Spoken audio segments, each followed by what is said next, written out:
naku-curious pa rin kayo kung anong itsura ng mga makukulay na sisiw na to kapag nagsilakihan na nga sila. At dahil nga napalaki ko na nga itong mga sisiw nga na to, kaya naman meron na nga akong pruweba para may pakita nga sa inyo kung anong itsura nila kapag nagsilakihan na nga. Bago nga yan, isasama ko nga muna kayo sa day 1 nga nung binili ko nga yung mga sisiw ko. Etong araw nga kasi na to ay galing nga ako sa binyagan. Sakto-sakto nasa simbahan nga ako neto at meron nga nagbibenta ng mga sisiw at mga ibon sa labas nga ng simbahan. Ang bala ko nga lang talaga ay bibilhin ko nga lahat nga ng tinda nga ni kuya at papakawala ko nga yung mga ibon at ipamimigay ko nga yung mga sisiw. At sa hindi nga inasa pagkakataon, bigla nga ako nagdesisyon na huwag na nga ipamigay nga itong mga sisiw nga na binili ko. Nung bata nga kasi ako talagang pangarap ko nga talaga na mag-alaga ng ganito, kaso wala nga akong budget pambili nga sa nagbibenta nga sa labas namin ng ganitong mga sisiw. Kaya talaga nakikipagsapalaran nga ako sa bunutan para nga makabunot nga ako at makakuha nga ako ng sisiw kasi hindi talaga ako siniswerte sa mga ganun. At ngayon nga dahil nga medyo malaki-laki na nga ako at kaya ko na nga bumili nga ng sisiw, kaya naman bigla ako talaga naisip na bakit kaya hindi ko alagaan itong mga sisiw na binili ko dito kay kuya. At talaga naman tuwan-tuwa nga ako nung naiuwi ko nga sa bahay nga itong mga sisiw na nabili ko kasi talagang sobrang nakakatuwa, lalong-lalo na yung mga kulay nila. At matapos ko na nga sila mabili lahat at maiuwi ko nga sa kanila, ito na nga yung day ito nung araw nga na nilipat ko na nga sila sa bago nga nilang kulungan. Marami nga kasi nag-comment nga doon sa kulungan nga na pinaglagyan ko nga dito nga sa mga sisiw ko kasi nga daw lalamigin daw sila doon kasi daw sobrang laki daw ng mga butas. At buti na nga lang talaga si Mang Ring ay merong bakante nga dito na kulungan nga ng mga manok, kaya talagang dito ko na lang inilagay nga itong mga makukulay kong sisiw. At ito na nga yung day 3 at ito na nga yung araw na pinaka nalungkot nga ako sa pag-aalaga nga ng mga sisiw kasi ito talaga yung mga kadalasan nangyayari nga sa kanila kapag nag-aalaga nga tayo ng ganito.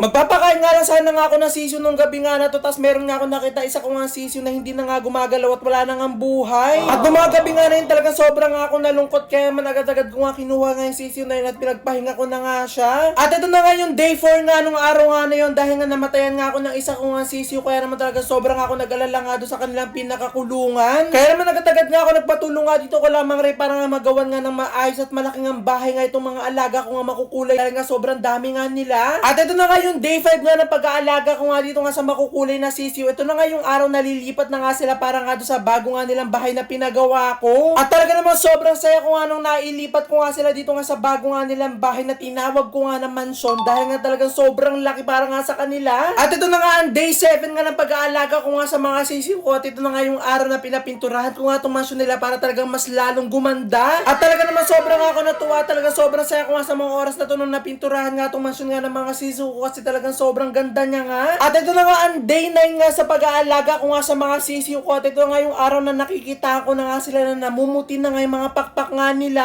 At dito nga talaga nasabi na unti-unti na nga lumalaki nga yung mga sisiw ko kasi unti-unti na nga rin sila nagkakaputi. Kasabay nga na magkakaroon nga nila ng puti nga sa kanilang pakpak, ito nga rin yung araw nga nung nagpagawa nga ako sa kanila ng playground kasi nakita ko nga silang malulungkot. At ito nga rin yung araw na talaga sobra ko nga silang na-appreciate, lalong-lalo na nga yung mga kulay nga nila kasi tignan nyo talaga sobrang ganda nga nila nung nailagay ko nga sila dito nga sa kanilang playground. Nagmukha nga kasi silang mga laruan nga na gumagalaw, talaga sobrang cute din nila kasi kakulay din nila itong mga laruan nga na binili ko para nga sa kanila. At matapos nga ang ilang araw, ito na nga ang day 13 nga na pag-aalaga ko nga dito nga sa makukulay ko nga ng mga sisiw. At ito nga yung araw nga na unti-unti na nga sila nagkakaroon nga lahat ng mga liig. Ito nga kasi yung araw nga na bumili na nga ako ng bago nga nilang kainan na talaga napansin ko nga na humahaba na nga yung leg nila at unti-unti na nga namumuti yung pinakapakpak nila. At ito na nga ang day 14 nga na pag-aalaga ko nga dito nga sa makukulay ko nga na sisiw. Ito nga yung araw na binilhan ko nga sila ng CCTV.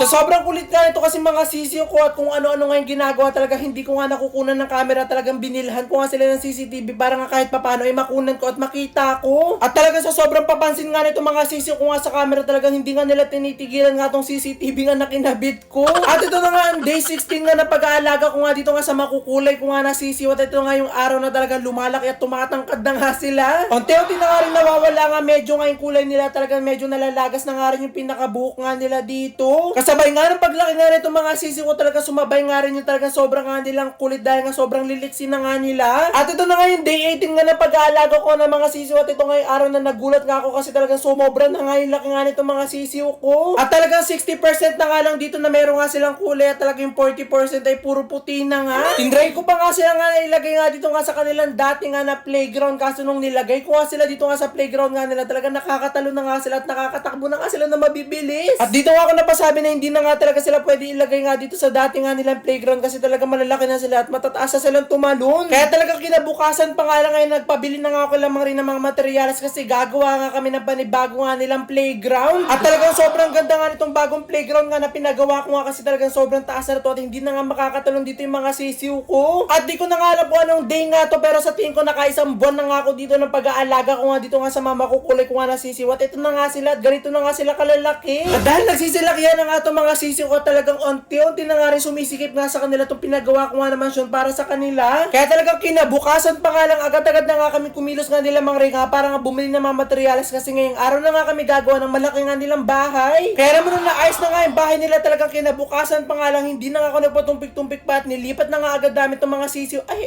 hindi na pala ito sisiw, mga manok ko na pala dito sa bago nga nilang bahay. At talagang tuluyan na nga nawala nga ang kulay nga nila dito. Talagang hindi na nga sila matatawag na makulay nga na sisiw o manok kasi talagang literal na manok na nga sila. At ito na nga pang 40 days nga na pag-aalaga ko nga dito sa aking mga sisiw. Ay, sisiw, mga manok pala dito nga sa kanilang bago nga bahay. At ito na talaga yung nalalapit nga na talagang lalaki na nga sila. Talagang magiging tandang na nga itong mga manok ko. Talagang sobrang nga nakakatuwa kasi talagang ang bilis sila magsilakihan.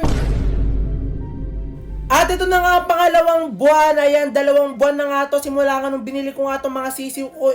Pala mga manok. At ito na nga naging itsura nga nila. At talaga namang sobrang ako nagulat nung nalaman ko nga na ganito na nga sila kalalaki. At dito ko talaga nalaman na ganito pala itsura ng mga sisiw na makukulay kapag nga lumaki na nga sila. Ayan no, grabe ang lalaki. At alam ko na marami nga rin sa inyo nga nag-alaga nga ng mga sisiw nga na makukulay na binibenta tuwing may mga fiesta. At alam ko rin na talaga sure ako na hindi nyo nga napalaki yun kasi talaga namatay agad kinabukasan nga nung binili nyo. Kaya ngayon ay nalaman nyo na kung ano nga mga itsura nila kung sakaling napalaki nyo na nga sila. At ito nga magiging itsura nga nila. At talaga mga tandang na nga na manok nga itong mga sisiw ko. At talagang pwede na nga silang mag-asawa. At kung nanood ka nga sa aking sisiw serye, talaga naabangan mo nga talaga na silayan mo nga kung paano nga sila lumaki. At sa lahat nga na sumuporta nga sa aking sisiw serye at sa lahat ng mga nanood at lagi nag-aabang, maraming nga salamat sa inyo kasi kung hindi dahil sa inyo, hindi ko sila mapapalaki ng ganito. Hindi ko alam kung ganito na nga lang talaga sila lalaki o meron pa talaga mas lalaki pa nga sa kanila. Kaya naman i-comment nyo kung meron nga kayong ganitong klaseng manok. I-comment nyo nga kung lalaki pa nga itong mga ganito. At abangan nyo nga rin kung ano nga mga gagawin ko nga dito sa aking mga manok nga na napalaki na from the sisiw na makulay. Ngayon ay manok na puti.